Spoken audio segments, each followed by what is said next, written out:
دلوقتي بقى حبايبي، طبعا الفيديو ده هصور لكم فيه حاجات جميله قوي. كلنا بنحب اللحظات دي، ان احنا ننزل ونشتري لبس للعيد. الاول كل سنه وانتم طيبين وعود عليكم وعلينا الايام بخير. فطبعا هتنزلوا في رمضان، هيبقى في صيام وفي تعب، في مجهود جامد، في زحام، ممكن تلاقوا المقاسات ممكن ما تلاقوش.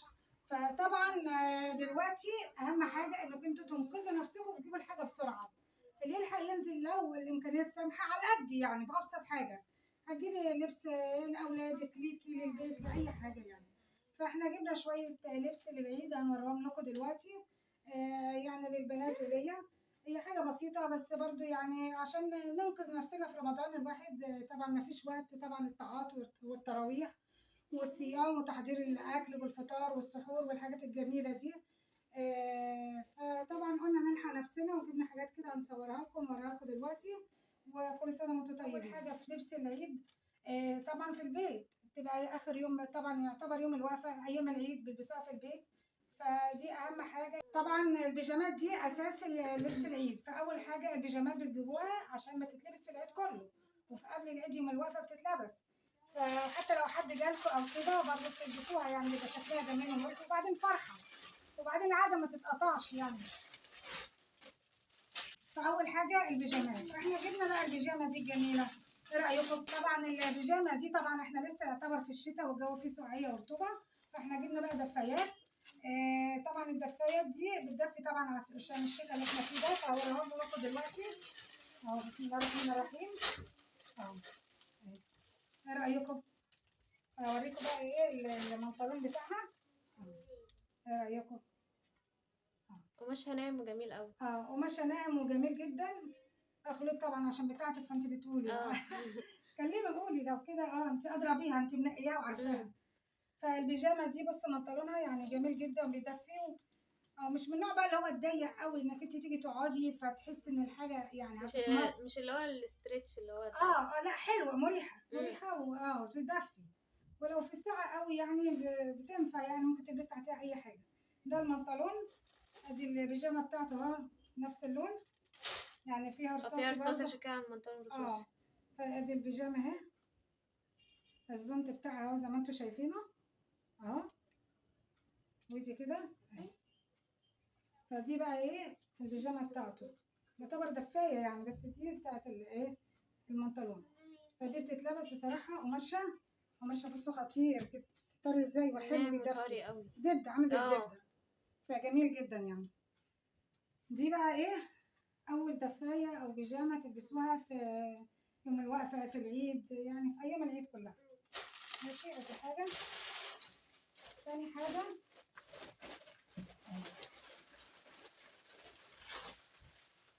المقاسات يا جماعه. المقاسات فظيعه قوي، يعني ممكن تروحي محل تلاقي الحاجه جميله وعاجباكي وخلاص، وسعرها بيبقى حلو مهاود يعني. وبعد كده تبصي تلاقي المقاس لا اما صغير لا اما كبير. طب لو جبت واسع قوي هيبقى شكله مش حلو، لو ضيق مش هينفعني. فمن دلوقتي الحقوا، لان الحاجه كلها بتتاخد، خصوصا المقاسات اللي هي الصغيره. وساعات المقاسات الكبيره قوي، يعني اللي هو في الوسط ممكن تلاقيه موجود. فدي طبعا دفايه ثانيه. دي القماشة مختلفة. دي قماشتها مختلفة شوية. ادي المنطلون بتاعها، المنطلون قرب التاني برضه، بس ده أغمق. ده اغمق شوية، وتحسي ان ده في لمعة شوية عن التاني اطرى. ده لمعة شوية. وريه رسمة بتهيألي. لا ده هو مطرح المطب. شكله جميل شايفين. قماشة جميلة أوي، أحلى حاجة فيها القماشة. قماشة طرية، قماش الزبدة كده برضه طرية زي التانية، بس هي شكلا هتحسي انها مختلفة. لكن القماشة بتاعت اللي فوق مختلفة عن التيشيرت اللي قبليه. اللي هي بقى الدفاية من فوق بقى، النص اللي فوق بقى مختلفة جدا. فتحسي برضو يعني حاجة جميلة قوي. ادي الزنط بتاعها. الزنط زي ما انتوا شايفينه بقى. المقاس ده حلو، بيلبس مقاسات كتير قوي. شايفينها كده اهي كده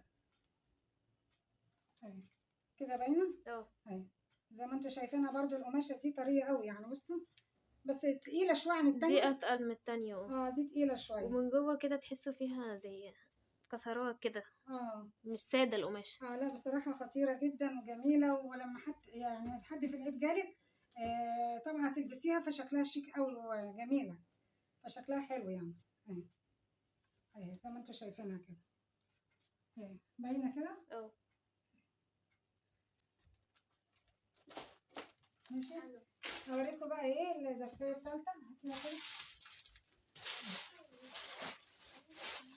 الدفايه بقى دي برضه حلوه قوي.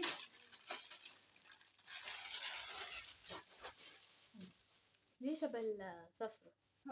دي عامله زي الصفرة برضه نفس الشكل، بس البنطلون كل واحدة بنطلون لون مختلف. بصراحه هو في الكاميرا جميل. تقريبا مقربين لبعض شوية، لكن هما مختلفين. برضه حلوه قوي شكلها، دي جميل قوي. ده اسود. صح، ده اسود. اسود. على فكره الالوان اللي تحت المناطيل بعملها غامقه لان عشان تستحمل. انت قاعده في البيت لو فاتح هيبقى وحش قوي. لو فاتح مش هيستحمل زي الاسود. الاسود بيبقى جميل قوي. طبعا ادي التيشيرت بتاعه او الدفايه بتاعته من فوق زي ما انتم شايفينها كده. بسم الله الرحمن الرحيم. اهي دي الزونت بتاعه. شايفينه من قدام. اهي باينه كده. دي كده. ادي التيشيرت مكسره علشان جايبينها احنا متطبقه من عنده. ده احنا دخنا على المقاس. مقاسات فظيعه. لا مع اننا جايبين بدري. ما عشان في ناس جابت كمان بدري قبليها كمان. ده في جابوا في رجب وفي جابوا في اول شعبان. ما عشان كده قلنا لكم كذا مره تشتروا الحاجات دي بدري.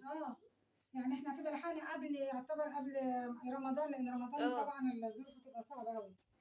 ماشي. في البيجامه الثانيه ده طبعا عشان نشوف المقاس يعني قعدنا نفتح ونعمل. في الثالثه ولا الرابعه؟ دي الرابعه. برضه المنطلون بتاعها اسود. هي اكتر المناطيل بتبقى سودة عشان تستحمل شويه. دي على قد ما يبقى عشان صغيره. زي ما انتم شايفينها كده يعني حلوه. بس القماشه جميله. التيشيرت بتاعها دي شبه اللبن.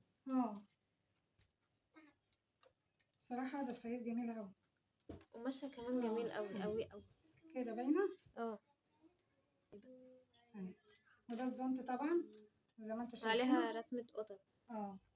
ومن ورا كده. شايفينه كده. وري القماشه كده.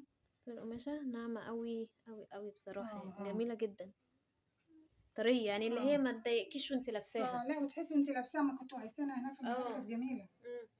فدي البيجامه. ناخد بقى ايه البيجامه الثانيه. ماشي. والبيجامه دي برضه خطيره قوي. لونها جميل. دي اكترهم عجبتهم لونهم اسود يعني. كده برضه منطلونها. منطلونها اهو زي ما انتم شايفينه. باين كده. احلى حاجه الدفايات لان بتعيش معاكي، وبعدين قماشها بيستحمل، وبعدين في الشتاء بتدفي. لو لوحدها ما لبستيش حاجه غيرها هتدفيكي، وغير كده شكلها شيك وجميل. ولو حد جالك بتلاقي يعني انت لابسه حاجه شيك وحاجه جميله وحاجه نظيفه وحاجه بتدفي في الاخر. وبعدين اسعارهم حلوه يعني اسعارهم برضو رخيصه مش غاليه. بصوا كده ايه رايكم؟ باينه كده. ارفع لفوق كده. والزونت بتاعها كلهم بالزونت يعني عشان هي شتوي. ده ساعات في دفايات من غير زونت. ايوه. بس بالزونت بصراحه بتبقى احلى واشيك. على اساس انت سقعانه بتاع بتحطي الزونت عليكي فبتدفيكي اكتر كمان. زي ما انتم شايفينه. دي رسمه مختلفه عن التانية. هي كل رسمه بصراحه غير التانية طبعا. واهم حاجه احنا كده خلصنا. في بيجامات دي للبنات، لكن في حاجات تانية للبنات اوريها لكم تاني. اهتم بالبنات واهتم باولادي واهتم بالبيت واهتم بكل حاجه، لكن ولا تنسي نفسك. طبعا انا جبت حاجه كده قلت اجيب برضو. هو العيد مش اطفال وبس او صغيرين وبس او لا، حاجه يعني تتلبس يعني فرحه. او بدل ما تجيبي في الايام العاديه هاتيها اليومين دول. فانا جبت بقى الفستان ده. هو اسود. انا بحبه عشان اللون الاسود بيبقى ماشي في اي وقت وبيبقى شكله حلو يعني وشيك، وممكن تتلبس عليه زي ما انا لابسه كده اي حاجه كده بتديها شكل يعني. فهنا ده يعتبر فستان زي ما انتم شايفينه. بس الكم عامل ازاي. شكلها شيك قوي وحلوه قوي وسودا، وتنفع على فكره مناسبه من هنا كده.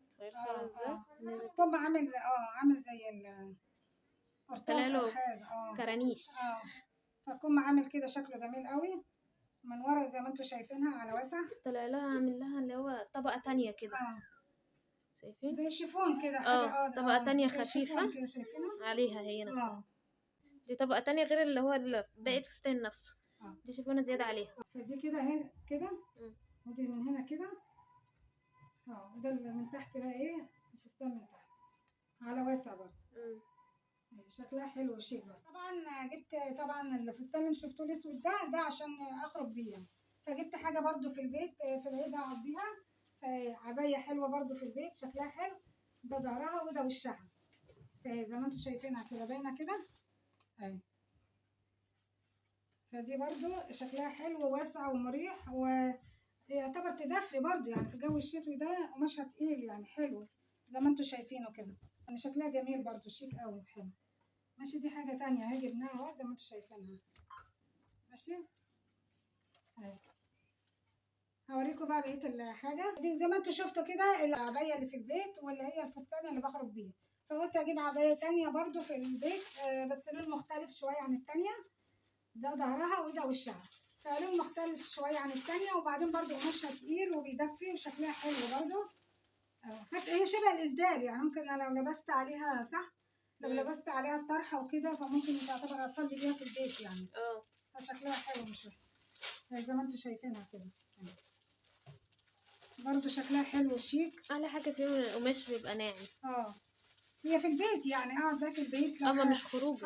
لو حد جالنا بتاع كده فايه بتتلبس يعني شكلها حلو وشيك ومحترم يعني كله مقفوله وكله. شكلها جميل وحلو قوي. فدي كده زي ما انتوا شفتوها العبايات والحاجات الترنجات والدفايات اللي انتوا شفتوها. طبعا بقى حبايبي لو وصلتوا لحد هنا ما تنسوش طبعا الاشتراك وتفعلوا زر الجرس واللايك عشان يوصلكوا كل جديد. وطبعا اهم حاجه صلوا على النبي كده اللهم صل وسلم وبارك على سيدنا محمد وعلى اله وصحبه اجمعين. طبعا واحنا بنلف جبنا حاجات بس ما جبناش كل حاجه يعني. طبعا دي حاجات في البيت او مثلا في الفستان ده اخرج بيه. الاجزاء اللي فوق لسه وفي مناطيل يعني لسه فاحنا جبنا مناطيل كده اللي لحقناه فلسه ان شاء الله هنكمل الباقي. فالبنطلون ده برضو عجبهم حلو قوي زي ما انتوا شايفينه كده كده زي ما انتوا شايفين. فهو ده نقوه على اساس ايه مستعجلين يلا يلا يلا يلا فجبناه وبعد كده هيكملوا لسه بقيه الحاجه. هاي ده واحد ولسه في التاني. لسه في التاني ده برضو شكله ايه اهو المنطلون زي ما انتوا شايفينه كده.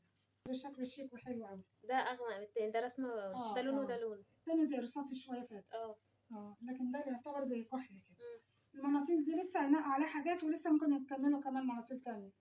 فان شاء الله ربنا يسهل بالحال كده يا رب كده ونكمل الحاجه ونوريها لكم برضو. وان شاء الله كده رمضان يعدي كده ويجي يعدي على خير.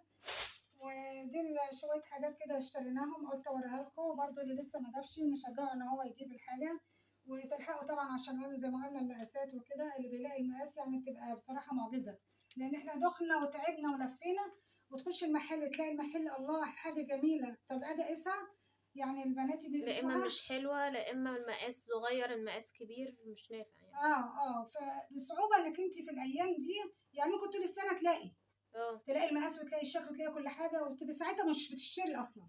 لكن دلوقتي عشان كله عارف انه بيجيب في نفس الوقت عشان ده العيد.